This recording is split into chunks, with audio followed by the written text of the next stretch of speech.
μάγκες. Πάμε να πιάσουμε ζευγάρια. Θα σας δείξω ένα τεχνητό που έχω φτιάξει εγώ. Είναι μία μικρή ζαργάνα.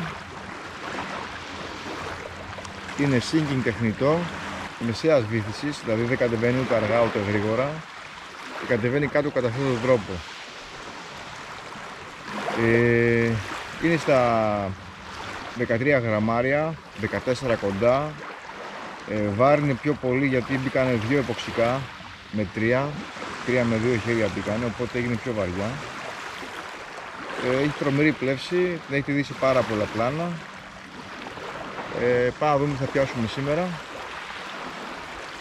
Πάμε να δούμε λίγο και την βύθιση.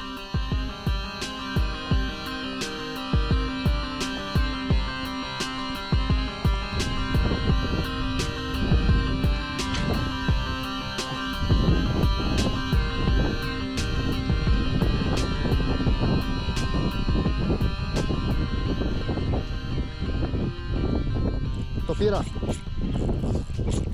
Ναι, καλό είναι αυτό.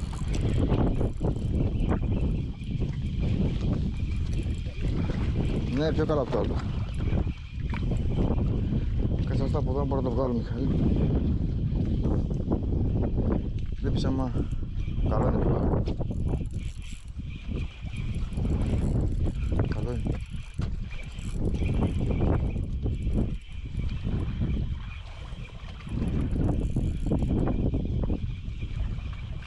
Ελπίζω να το πήρε καλά. Ναι, καλούτσικο. Παρόλο που έχω χαμηλά το καλάμι, πάλι σάλτα φτιάχνει. Τώρα εδώ πέρα έχει λίγο προσοχή και πέτρες. Το πήρε καλά, ρε.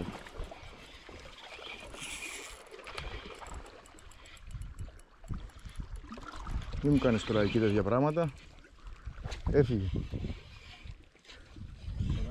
Ναι. Πήγε πάνω στις πέτρες, ρε. Δεν πειράζει. Πάμε για άλλα. Ουφ, κοίτα που το έστειλα.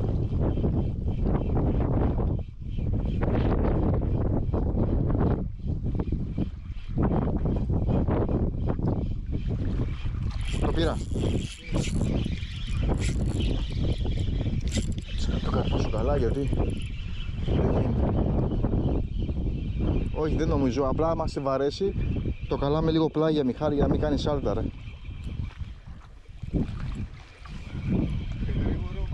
Ναι, ναι, γρήγορο. Και καράμι προς τα πάνω.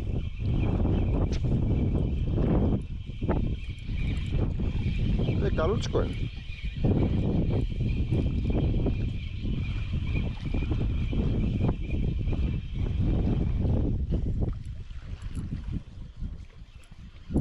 Βλέπεις, για να μην κάνει σάλτα.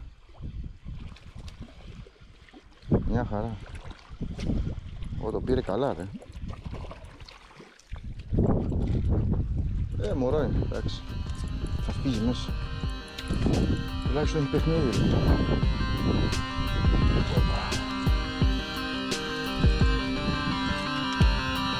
Ηρέμησε δικαίω να φύγει μέσα.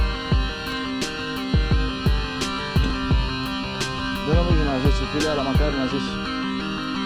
Πήρε πολύ άσχημα σε λαγκιά μας.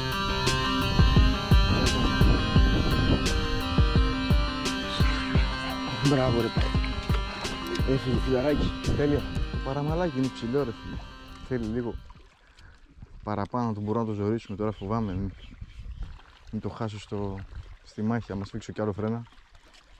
Είναι πολύ ψηλό, ρε. Κατάλαβες. Δεν μπορώ να το ζωρίσω πολύ, ρε. Και πάλι πολύ το ζόρισα.